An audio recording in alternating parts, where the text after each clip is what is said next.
वैसे तो आपने अतिक्रमण और पैंथर ये दो खबरें खूब सुन ली होगी, मगर आज एक कमाल हो गया।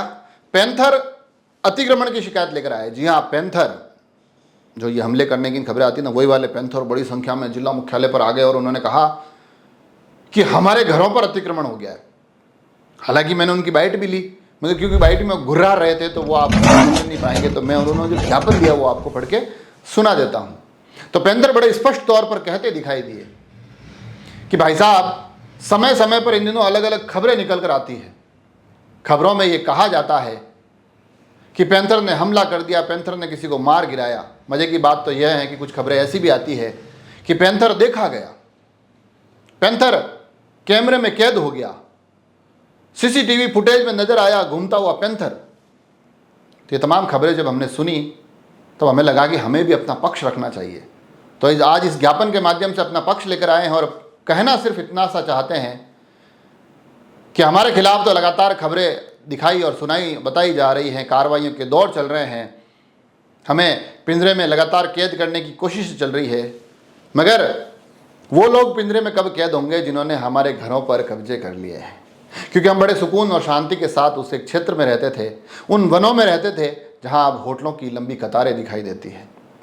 बीच बीच में खबरें आती है कि निर्माण पर पाबंदी है या निर्माण संभव नहीं है, मगर मजे की बात यह है कि हर तीसरे दिन परमिशन मिल जाती है, हर चौथे दिन वहां कोई होटल का काम शुरू होता दिखाई देता है। तो आखिर फिर हमारे घरों पर इस तरह से जो कब्जा हो रहा है तो हम कहां जाएं? और ये पीड़ा सिर्फ होटल्स और इस पूरे क्षेत्र की नहीं है। हमारे कुछ परिवार, हमारे कुछ रिश्तेदार कुछ और जगह भी रहते हैं जहां अब लंबे चौड़े माइनिंग क्षेत्र नजर आते हैं। वहां पर भी कहते हैं खनन को लेकर कई नियमावलियां हैं, मगर हर तीसरे दिन माइंस आवंटित हो जाती है, हर चौथे दिन माइंस का काम शुरू हो जाता है, हर पांचवें दिन बड़े बड़े धमाके सुनाई देते हैं और धमाकों से सिहर कर हम आखिर उस क्षेत्र को छोड़कर ना जाए तो हमारे पास रास्ता क्या है? कोशिश करते हैं कि फिर भी रिहायशी इलाकों में न जाए, वो जो बड़ी बड़ी डंपिंग बनी है उनमें कहीं हम रह सके, मगर वहां तक पर लगातार जो अलग अलग उथल पुथल होती है, वहां पर भी अब जो हालात दिखाई देते हैं उसके बाद स्थितियां परिस्थितियां इतनी हमारे लिए सरल है नहीं। हमारी मजबूरियां हैं कि अब हमें निकलकर अपने जीवन को बचाने के लिए अपने घर को छोड़कर दूसरे गांव में जाना पड़ता है, दूसरे कस्बों में पहुंचना पड़ता है। ये हम अपने मर्जी से नहीं कर रहे हैं, ये इसलिए हो रहा है क्योंकि हमारे घरों पर कब्जे हो गए हैं, हमारे घरों पर अतिक्रमण हो गए हैं। तो इस ज्ञापन के माध्यम से हम ये मांग करते हैं, ये पैंथरों ने मांग की है कि इस ज्ञापन के माध्यम से हम ये मांग करते हैं कि उन दोषियों को पता लगाया जाए, उन दोषियों के खिलाफ कार्रवाई की जाए जो हमारे उस क्षेत्र में बड़ी आसानी से स्वीकृतियां, परमिशन, निर्माण, तमाम चीज़ों पर आगे होती हुई बढ़ती हुई स्थितियां दिखाई देती हैं।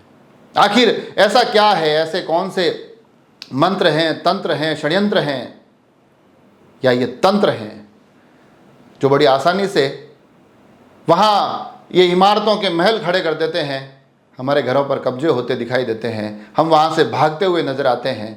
उस पर कोई खबर नहीं बनाता है। खबर अगर बनती है तो सिर्फ इस बात की कि पैंथर देखा गया, पैंथर ने हमला किया, मगर पैंथर की पीड़ा कौन सुनेगा, पैंथर की पीड़ा कौन दिखाएगा? इस बात को हमारा विचार था। हमने सोचा क्यों ना आज इस ज्ञापन के माध्यम से प्रशासन के सामने ये आग्रह करें, पत्रकारों से ये एक विनती करें कि इस विषय को भी दिखाइए, जरा इस खबर को भी पहुंचाइए कि जो अतिक्रमण के अलग अलग मामले इस जिला प्रशासन के समक्ष हर रोज आते हैं वो बड़े छोटे हैं, बड़े साधारण हैं, बड़े कम क्षेत्र के हैं। असल अतिक्रमण तो पैंथर के घरों पर हुआ है, पैंथर के उन रहने वाले एरियो में हुआ है। वो बड़ा अतिक्रमण है, वो बहुत प्रभावशाली लोगों का अतिक्रमण है और उस अतिक्रमण के कारण ही हमें दर दर की ठोकरें खानी पड़ रही हैं। तो हमें कब तक पिंजरों में कैद किया जाएगा? उस सवाल के साथ साथ यह भी पूछिए कि उन दोषियों को कब पिंजरे में कैद किया जाएगा?